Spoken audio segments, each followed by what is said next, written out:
What is going on, ladies and gentlemen, and welcome back to another episode of I'm $3 Down. How do you guys take your showers? How do you take a shower? Just think about it. How do you start off your shower? I was looking on Twitter, and some dude, I guess, he had like an epiphany or some nonsense on Twitter, and he's like, "Oh my god, I just discovered the absolute most proper way to take a shower. You work from the top down. You scrub your hair first and then work your way down." And I'm like, dude, is that not the normal way to take a shower? Here I thought that everyone knew that. I thought that was the common, just like the common way to take a shower, the absolute most common way. This dude had an absolute, just like an absolute eye-opening experience with this. And I'm like, what? Who takes a shower any other way than that? You always work from the top down. Always. You kidding me? I don't want to meet the person that does it any other way. Are you joking? Who works from the down up? That's insane. Your feet should always be the last thing you clean in the shower, dude. The absolute, like, your feet or your butt. Probably your butt, maybe. But still, regardless, you work from the top down, dude. Good God. Imagine cleaning your butt and then washing your face. Like, what? Are you kidding me, dude? Are you out of your mind? It's the same deal I saw on Twitter. There's a whole group of people that don't believe in washing their legs or feet or anything. They figure that the soap that's like running down their body is enough. And they say, forget my legs. I'll just leave that layer of dirt crusting up on my legs. Forget it. It's fine. The soap will do its job. No, dude, no. You're already scrubbing your chest and whatnot. Why not just scrub your legs in the meantime? And your feet, dude. Come on now. It's disgusting. You're seriously gonna settle for that thick layer of dirt cresting upon your leg? Are you out of your mind? Same deal with the back. You know how many people don't scrub their backs? Now, granted, I do understand that your back is a little bit harder. Well, not a little bit harder. It is infinitely harder to reach and to properly scrub by yourself. But still, dude, there are a lot of tools out there to allow for an easier time in the art of back scrubbing. There's all those long back scrubbers. You know what I'm talking about, like the wooden ones. Get the wooden ones. Don't get the, I don't know what it's made of, but I guess plastic. Don't get those. I had a plastic one, and it might work fine for like maybe like a month or two, but eventually that thing's gonna wear down hard. That's what happened for me, at least. It wore down so hard it snapped in half when I was in the shower. It scared me so bad. It scared me so bad because I was in a pattern. I had a pattern of how I took a shower. I always scrub my back first just to get it out the way. Then I start the head down process.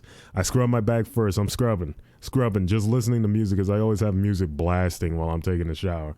And then all of a sudden, I'm like, what in the world? And I jab myself in the back. I jab myself in the back because I'm applying pressure while scrubbing. Then all of a sudden, those bristles are gone and there's no resistance there. So my hand keeps on applying that force, applying that pressure, and the part that broke off, I still was holding the handle, and I jabbed the handle into my back. I was like, Jesus Christ, what just happened? I looked at it. It was like a nice clean snap, just due to all the pressure I was putting on it every day. I take a shower very often. I take a shower twice a day. So twice a day I was using that back scrubber and just applying that pressure and just obliterating it. And eventually it just gave out. Get a wooden one. I've had this wooden one for a long time now. Haven't had any problems with it. Still working fine. I don't see any signs of it breaking in half or anything. I'm pretty sure it's definitely a whole lot more resistant, a whole lot more sturdy than that plastic nonsense. So get a wooden one if you're planning on getting one. If you don't have one already for some reason, get a wooden one. I said I took a shower twice a day. Some people say that you only really need to take a shower like once every couple of days or something, once every 3 days. And I can't help but think that those people, they have to have some like leisurely job, there's nothing wrong with that. Don't make it seem like I'm like, look at these people not working hard or anything. No, I don't care about that. But like, you cannot sit here and tell me, you cannot tell me that that is the norm, that you need to be taking a shower, that you can only take a shower once every couple of days. That's insane. Imagine telling that to like someone who works as a garbage man or something. Are you out of your mind, dude? You gotta be crazy. Now, I can understand if you work like in a nice, well air conditioned environment, you're not really doing anything too physical, you're not sweating too much. Yeah, sure, maybe you can take a shower once every couple of days or whatever. But the job I'm working at now and what it entails, I always come home sweaty, dude. I'm always sweaty. I'm very sweaty. I'm not gonna go to sleep caked in sweat. You're out of your mind. I always start my day off with a shower and I end my day off with a shower. I take a shower to wake myself up and I take a shower to relax right before I go to bed. I take a nice steaming hot shower right before I go to sleep, dude. I cannot imagine going just one day without taking a shower, dude. I feel so gross. I feel so nasty. You know what I mean? You feel that layer of sweat. It doesn't leave you, dude. It doesn't leave you till you rinse it off. It does not leave you. It's so weird. It's such a nasty feeling. I can't take it. But I know if I was working like an office job or something in a nice, well air conditioned place, not sweating, not doing anything, dude, and sure. Why not? I'll take a shower every couple of days as long as like I'm not like a heavy sweater by default or whatever. No problem with that. Go ahead. I'm sure you're fine. But no. Any other job, any physical job like that, where you're sweating constantly, you're coming home stinking, you're out of your mind if you think I'm going to take a shower every couple of days. That's gross. Sorry, man, that's nasty. Good Lord. Absolutely vile. You know, I used to hate taking steaming hot showers. I used to hate it. I'm like, how can these people bear it? I have 3 sisters, dude. And we all know how that goes. How for some reason the girls just they can bear it. They can bear those omega hot showers. I don't know why. I don't know if there's like some actual scientific reasoning as to why they can just withstand it, but I couldn't. Growing up, I had one bathroom. Sharing one bathroom with 4 women in the house, 3 sisters and my mom, dude. I had to wait my turn to go take a shower. They would just leave it on. And every time they came out, I could just see just a wall of steam exiting the bathroom. I'm like, what in God's name? It looked like a portal to a different dimension, dude. There was so much steam in there. I'm like, how hot do they have it in there? It was literally a sauna. And they never adjusted it too because they had no reason to. They're getting out the shower and another girl's getting right back in and they all like the same temperature. So when I'm the last one, they don't change it either. And I'm like, okay, let's see what this is all about. And I'm like, oh my God, what is this heat? What is this nonsense? It literally burns my skin. I cannot take it. I don't know if I was just a wuss bag or what, dude. It was unfathomably hot. But now I love taking those types of showers, dude. I gotta have it really hot. Only time I don't have it really hot is early in the morning. I have it nice and like kind of, it's edging more along the side of being cold than anything. It's not like bone chilling cold. Those showers are the worst. But it's not hot. I guess maybe like lukewarm would be a good way to describe it, but it's not even like warm. It's just room temperature. There you go. That's it. Room temperature. It's room temperature. It's not hot, but it's not cold. It's just water. But now when I'm going to bed, dude, it's got to be like as hot as it can be, because it's so nice and relaxing. Seriously, I almost fell asleep standing up in the shower one time. I almost fell asleep. I was just standing there, just contemplating my life choices up until that point. Like, where did it all go wrong, dude? What has happened to me? Just standing there with my eyes closed, just letting the hot water just rush over my body. I'm like, good God. Lord have mercy, this feels so good. My eyes are closed. I got some nice music playing in the bathroom because I gotta have music playing when I'm taking a shower, dude. I gotta have it. I'm just standing there. And I start dozing, dude. I'm like, Jesus Christ. You know how sometimes you might be sleeping and then your body, you have like that one dream where you're like falling off of a skyscraper or some nonsense, or you're about to get hit by a car or something. That's how I felt when I woke up from that. It wasn't even like a sleep, dude. I was just dozing and my body was like, hey, wake up. You're in a shower. Don't go to sleep, buddy. And it like jolted me up. I almost slipped in the shower. Good God, dude. It's kind of crazy. But that's how good it felt. I could have just went to sleep right there, standing up in a shower. Like, jeez, that's how powerful it was. Truly incredible. Truly immaculate stuff. Good God, dude. I'm sitting here right now as I speak to you with a potato taped to my body. Yes, a slice of a potato taped to my body. Because when I took my shower this morning, I noticed something was off. I was scrubbing my armpits and I'm like, what in the world? That hurt. There's something there. That hurt. I'm scrubbing my armpits. I'm like, what is that pain? I'm scraping over something, but I couldn't see it because my bathroom, it's kind of dark. There is a light in there, but the shower is positioned in such a way where it's dark in the shower itself, but the bathroom is lit up. But as soon as I close the curtains to the shower, it's just dark. There should be a light in there, but I have no batteries for it, and I just never bothered to get the battery, so I couldn't really see in there. Could barely see, and I'm like, okay, I gotta check this out when I get out. So I get out, I dry myself off, and as I'm drying my armpits, I still feel that bump, that little bump, and I'm like, what in the world is this? Whoa!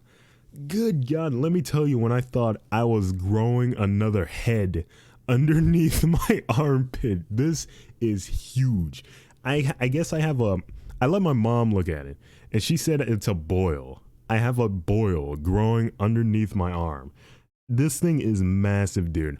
All day since I woke up and took that shower, I have had to hold my arm like in such an awkward position, so it's not just how you're holding your arm. You know, when you're in a relaxed state, your normal way of holding your arms at your side, I can't do that. I can't do that because it just, that pressure, that grazing upon it is enough to irritate it and just cause pain. It's not enough pain to like start wailing about, but it's irritating enough where I'm like going out of my way to make sure it doesn't happen. So all day when I'm driving to work, when I'm at work, I've had to hold my arm like I'm about to salute, but I'm like halfway there. Just imagine you're about to salute, but you're not saluting. You're about to salute, you're getting in that position, but you're not saluting. All day I've had to hold my arm like I'm holding it like that right now because it's so powerful, dude. It's so powerful. My mom, she says she learned this technique from her mom. Is you get a potato. It's not a russet potato, but I'm pretty sure she said just a potato. You get a potato, you slice it off, so it's like, you know, it fits the size of the boil or whatever, and you tape it to the boil itself. And what it does, it like draws it out and kind of drains it. I don't know if this works, but I was down to give anything a try just to get rid of it. So I'm currently sitting here with a potato taped underneath my arm. I don't know if it's working or not. I'll get back with you when I get back with you, I guess, and we'll see if it works. But she says she's been doing it for years. She's did it with my dad. My dad gets boils all on his ass or whatever. She's did it with my sister and my grandma when she was still alive. She says she's been doing it for years, and apparently it's been working. So I said, well, okay, well, why not? Let's give it a try just to get this thing off of me, because I cannot take holding my arm like this any longer, dude. I've had people walking around. I'm at work, and I've got people on me. Is your arm all right? You like sprained your arm or something? I'm like, no, I'm good. And I don't want to tell them I got a huge boil underneath my arm. That's disgusting. So I'm like, nah, just trying to work on my saluting technique or some nonsense, dude. I had to make up any excuse I could as to why I was holding my arm up in this position. It's so weird, so awkward. I had to grill like this. I was cooking dinner today. Had to grill like this, dude, at half mast, saluting at half mast.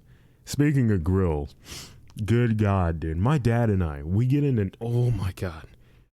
worst arguments, dude. And what I mean by that is not like the intensity of the argument, but like just the topic of the argument. We argue about the weirdest things, man, the strangest and most mundane things. I was about to grill, right? I was cooking salmon. This happened today, just like a few hours ago. I was cooking some salmon. I said, you know what? I think I'm going to grill the salmon up for dinner. I got a nice salmon recipe. That's what I should do, dude. Do a cooking show or some nonsense. I got a lot of good recipes. But anyways, I was about to grill a salmon, and my dad, he has a whole assortment of cooking appliances outside. I made a whole YouTube video about that. I think he has way too much, but he's got a whole bunch of grills and smokers and whatnot. And I said, you know what, why not? He's got all this stuff, I might as well use it. He's got it all covered up. On this particular grill I was about to use, he's got its own little cover for it. And I'm taking it off, and my dad's like, what in God's name are you doing? I look at him like he's crazy. Like, what do you mean, what am I doing? I'm taking off the grill because I'm about to use the grill. I'm taking it off so it comes off all the way, and I'm about to just set it to the side on the ground. My dad's like, no. What are you doing? Stop that. Let me show you how to take it off. And what he does, he puts the cover back on and just pushes it to the side. Just imagine how a grill is, and just imagine it covered up. He takes off the left side of the cover, pulls it over the grill, so just the right side is hanging off of it, if you can imagine that. And I'm like, what are you doing? What in God's name are you doing? Just take the whole thing off. He's like, no. Why would I do that? It's much more convenient just to drape it over to one side, so when you're done using it, when it's cooling off, you can just throw it right back over it instead of having to go through the whole mumbo jumbo of trying to fit it back on it when you take it completely off. And I'm looking at him like he's out of his mind, like he's out of his gourd, dude. I'm like, what are you talking about? It's really not that big of a deal to just take the whole thing off. It's not that hard to put it on, dude. It literally takes like 5 seconds to put it right back on. What you are doing is a fire hazard, having the cover so close to a grill's open flame. Are you out of your mind? I'm like, if a fireman came inside of our house, walked into our backyard, and looked at the way I did it, he would approve. He'd give me a slap on the back and $10,000. If he looked at the way you did it, he'd call you insane. He'd charge you for arson. Seriously.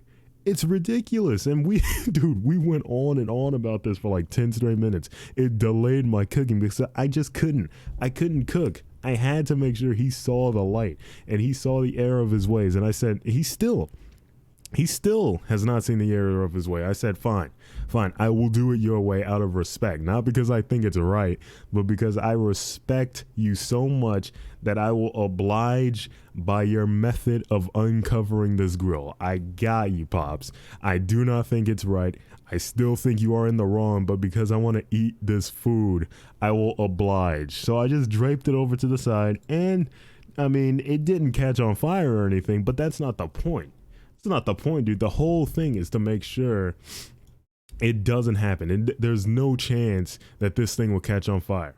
Regardless of if it did catch on fire or not, the chances of it catching on fire when it's right next to an open flame, compared to the chances of it catching fire when it's completely just so far away from the grill that it's absolutely implausible for it to catch on fire, is astronomically huge, dude. Ridiculously huge. I cannot believe we argued about that. You gotta see it from my perspective, right? Who is in the right there? There's no way you agree with my dad. There's just no way that any sane human being would say that he is in the right. Absolutely ridiculous, dude. And I can't help but just cringe every single time I see him grilling out there with the cover just like right next to his blazing flame, humongous open flames. I'm like, Jesus Christ, dude. I mean, it's a good thing he's got a fire extinguisher right outside. Right outside. You got to have a fire extinguisher. If you're going to have that many grills, that many outdoor appliances with that much propane out there, you got to have a fire extinguisher at the ready, regardless of how safe you are. Gotta have a fire extinguisher, dude. And regardless of all that nonsense, the salmon I made was absolutely delicious. Absolutely immaculate salmon right there. Good God, dude. My mom went to the store and she chose like the largest flank of salmon. I'm like, good God, Mom. I didn't even use it all. You know those like whole flanks of salmon? They aren't even cut up. It's just literally just half of a salmon. Just half of a salmon, dude. Just plopped in there. Thing was massive. It took up an entire cutting board. We didn't even eat all of it. I just cut up 4 pieces for my family, and I was like, okay, here we go. Still got like 3 pieces left over, which is quite a lot. 3 big pieces. Let's say that 3 really good sized pieces of salmon. I'm like, good God, man, you chose the biggest one. That thing was like $30. I'm like, what in the world? Good God, $30 salmon, man. And we all split the bill right there. Like, geez. Jesus Christ, I made some salmon and rice. Some salmon and rice. That's another thing that we talk about a lot. You ever heard of this thing called rice-a-roni? It's like a type of, how do you even describe it? It's just like some type of rice brand. You know how you got like Uncle Ben? Is that it? Uncle Ben and all that jazz. It's something like that, dude. Just pre-made seasoned rice. And Zatarans, like Zatarans. There you go. It's like Zatarans. That's it. But it's called a rice-a-roni. I think it's gross, to be honest. Between you and me, I think it's nasty. But my dad, he really likes it, and he makes it so often. And I always argue with him, why do you keep making rice-a-roni? No one, well, no, I wouldn't say no one likes it, but I compare how well the household likes a certain thing compared to what I use to estimate or judge how well the household likes a certain thing is how much they eat of it when you make it. You know what I mean? How much is left over? That's how I judge it. Every time he makes rice-a-roni, there is always rice-a-roni left over for days because no one eats it. No one eats it, dude. Whenever I make white rice, just normal white rice, it's gone. There is no leftovers. There are no leftovers. It is just gone, just straight out gone. I'm like, why do you keep making this rice-a-roni? Yes, you like the rice-a-roni, but I mean, it's always there for 3 days and then you throw it out because no one's eating it. You don't even eat it. Literally, he doesn't even eat it, dude. He makes it. When it's left over, it's still there for like 3 more days. I'm like, you don't even eat the leftover stuff. There is never any leftover white rice. What's going on there? What are you doing? Stop making the Zatarans. I mean, the rice-a-roni stuff. It's so bad, dude. It's so bad. It's got such an odd taste. It's not right. I like Zataran stuff, like Zataran's red rice and beans mix. That stuff is delicious. I could eat that by itself. But the rice-a-roni stuff, nah. Whenever he's asking what are we gonna have for dinner, and he names like a meat or whatever, and he says, what are we gonna have with it? What's the side dish? Oh, let's have some rice, white rice. I think you meant to say white rice. Let's have some rice, white rice. White rice, buddy? No, I don't know about that rice-a-roni, man. He's got so many boxes of rice-a-roni in there from like months ago. Every time we cook up white rice, there's never any left over. Never. It's delicious. It's the best type of rice. Very versatile. You might say, yeah, but it's bland. But we'll just add some butter to it. I don't know. Put some salt on it, dude. It's delicious. It's the best type of rice. Very versatile. It goes well with everything. It's kind of crazy. It's like potatoes. It's the potatoes of rice.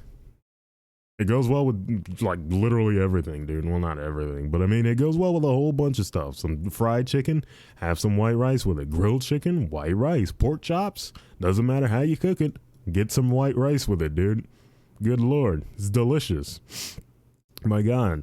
You could use it as like a, what's it called? Like a, kind of like a meal thickener. Like a meal thickener, not consistency wise, but to make a meal more full. Let's say you make like a stew or something, and that stew is kind of thick. You make some white rice with it. You pour the stew over the rice. There you go. You're not gonna do that with rice-a-roni, dude. It's not gonna work. The taste of the rice-a-roni just wouldn't mesh well. That blandness of the white rice makes it so versatile. You can do a whole bunch of stuff with it because it's bland, like off the rip. You got to make the rice taste good, dude. But off the rip, because of its blandness, you can do a whole bunch of stuff with it.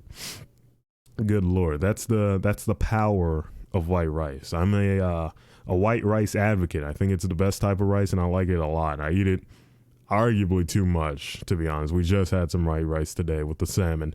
I'm not going to lie. That is a complaint in this household. We eat way too much white rice. Way too much white rice, and I think it is a problem. I don't know if it's good for you. It probably isn't good for you to be eating this much white rice, but I mean, it's so good, dude. And it goes well with like a whole bunch of stuff that we eat. We eat a whole lot of chicken and pork, and it just goes so well with it. No matter how you cook it, it goes well. It's delicious, dude. Absolutely delicious. Good Lord. I think after this podcast, I think I'll have some of that chocolate ice cream I got downstairs in the freezer. I always get these these weird looks from my friends whenever I whip out some chocolate ice cream and I put some chocolate syrup on the chocolate ice cream. Like I just committed a grave crime, just like a crime against humanity. I can't help but like just think they're crazy. You know what I mean? Am I the crazy one for putting chocolate syrup on chocolate ice cream? Chocolate on chocolate? What's wrong with that? Where's the issue there? A lot of people say that you shouldn't do that. You should only use chocolate sauce on like, ice cream that isn't chocolate, like vanilla, strawberry, Neapolitan, stuff like that. Who cares? Who cares, all right? No one complains when everyone eats like double chocolate fudge cookies or some nonsense. That's chocolate on chocolate right there. What's the problem with putting chocolate syrup on chocolate ice cream? It enhances the chocolatey flavor. I love chocolate. I absolutely adore chocolate. What's wrong with enhancing that chocolate flavor? Nothing. Absolutely nothing, dude. It makes it even better. Even better. See, my dad, the one thing me and him agree on a lot, I like putting chocolate syrup on chocolate ice cream. My dad's favorite ice cream is strawberry ice cream, and he likes putting strawberry jam or strawberry preserves on his ice cream, on strawberry ice cream. It's the same deal. It enhances the strawberry flavor even more. It's delicious. Now, my favorite ice cream isn't strawberry ice cream. I do like a nice bowl of strawberry ice cream every now and then, but I hate strawberry jam. I absolutely despise that stuff on ice cream. But I can understand where he's coming from because I eat chocolate syrup on chocolate ice cream. I told my friend this. I made a YouTube video about this. He watched it. He's like, "Are you out of your mind? That's the most insane thing I've ever heard." I'm like, why? Why is it? Why is it so outlandish? It seems completely normal to me. Are you kidding me, dude? Absolutely ridiculous. I don't understand why that's so crazy. Try it. If you've never tried chocolate syrup on chocolate ice cream, just give it a try. It tastes even better, dude. Chocolate ice cream alone is delicious. You add chocolate syrup to the mix. There you go, dude. That's bliss. Now, granted, that's probably a good way to get a headache. I know as soon as I start eating chocolate, I get a mad headache. I think there is like some scientific evidence that chocolate like induces headaches. I'm pretty sure. Now I could be wrong. I'm not saying this is a fact. I think I just read it somewhere, like a few months ago, that chocolate makes you get headaches. And me eating chocolate ice cream with chocolate syrup is probably not doing wonders for my brain, but it is what it is, dude. It tastes so good. It tastes way too good. I remember when I was a kid, I would eat so much ice cream. I was so fat when I was a kid. It was actually scary. Actually scary how fat I was. I would eat like 4 bowls of ice cream a day. I don't know why my parents allowed me to do that. Seriously, I don't know why they let me literally kill myself like that. I don't know what they were thinking. Looking back on it now, they did not care how much ice cream I ate. Maybe they didn't see it as concerning. But dude, there are so many pictures of me when I was younger, during that time when I would eat ice cream on ice cream on ice cream like that on the daily, compared to me now. Oh my God, dude. See, the problem was I was short back then. I was also really short. I was short and very pudgy. So that shortness didn't do too much. It didn't like stretch me out and make me lean or anything. I wouldn't say I'm super omega giga tall now, but I'm definitely, compared to, a few years ago, like night and day. Like literally night and day. Sorry about that. But yeah, I'm like, Jesus Christ, dude. I'm looking at these old pictures. I look like a completely different person. Since I started working at this job, I've lost so much weight just because I'm sweating so much, and it's much more physical. It's crazy, dude. Absolutely crazy how different I look. It's ridiculous. Good God, man. Speaking of jobs, saw my dad in his work shirt today. I was like, did you get back with him? He used to work for a tree cutting company. Not going to say the name or anything, but he used to work for a tree cutting company, and he had this shirt on. He was working outside with our neighbor. Very nosy. Not the neighbor, my dad is. Very nosy. Needs to mind his own business sometimes. It's not like a jab at him, but like he's so nosy. So he went over there and he's like, "What you guys doing? Oh, you guys cutting your tree? Oh, I can help. No, you don't need to help. Yeah, I'll come help." So he whips on his shirt. He's got his chainsaw and whatnot. And I was coming home and I'm like, what is he doing over there with like a huge pile of branches in front of our house that he helped our neighbor cut? And it made me think about the days I used to work with him at this particular company. He had the work company shirt on. And we used to work together. Well, it was like my first job for this tree cutting company. I was a groundsman there. I was a groundsman. We used to go around and clean up after the actual cutters. We would clean up.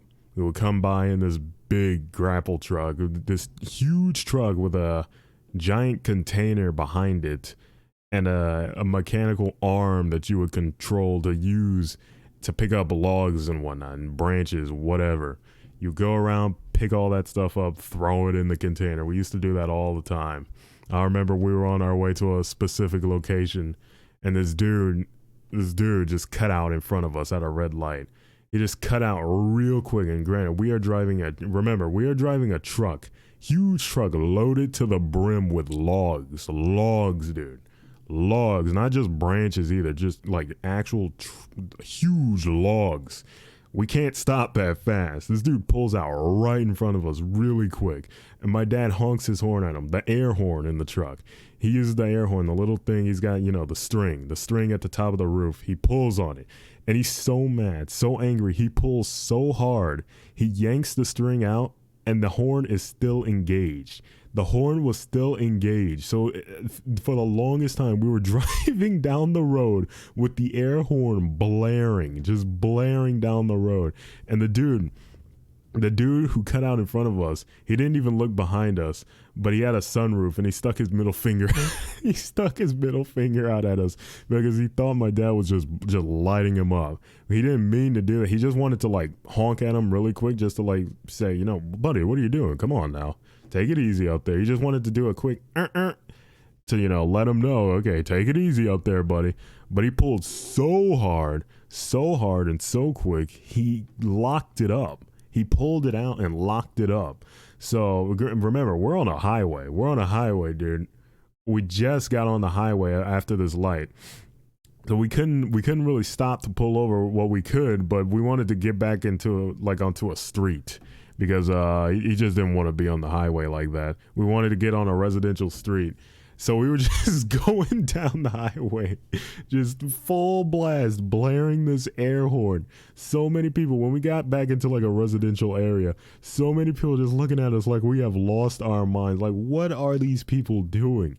Big old truck waddling its way down the street, constantly just holding its air horn. What are these people doing? He finally finds like an empty parking lot, and he goes through all the wire connections in the truck, trying to find which one the air horn is connected to, I guess.